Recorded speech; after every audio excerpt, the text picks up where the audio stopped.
historic floods that swept through Rhode Island. Rhode Island is still in the beginning phase of recovering from the floodwaters that hit the state last week. Businesses are losing money with each day that passes, and some Rhode Islanders have even lost their homes.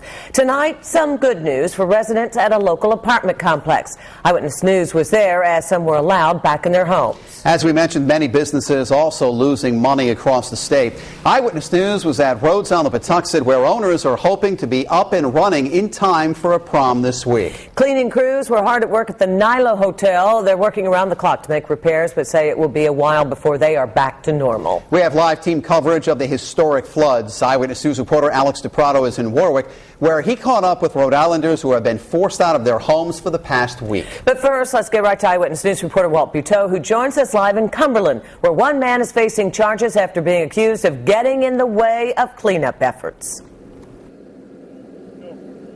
It really is a typical street as far as the flooding goes. We have carpet here, waterlogged carpet. You have a waterlogged couch, and right over here a hose that is helping people get the water out of their basement. But the problem is, one local man actually cut the hose. At one point, the Durfees had more than a foot of water in their basement, and their street was a 2-foot deep river as firefighters arrived to pump the water into a field at the end of the street. And it seemed to be working, too, until witnesses and police say a neighbor's friend and business partner cut the fire hose. I didn't think it was a very neighborly thing to do. I didn't think that was something you would do if you had any consideration for your community.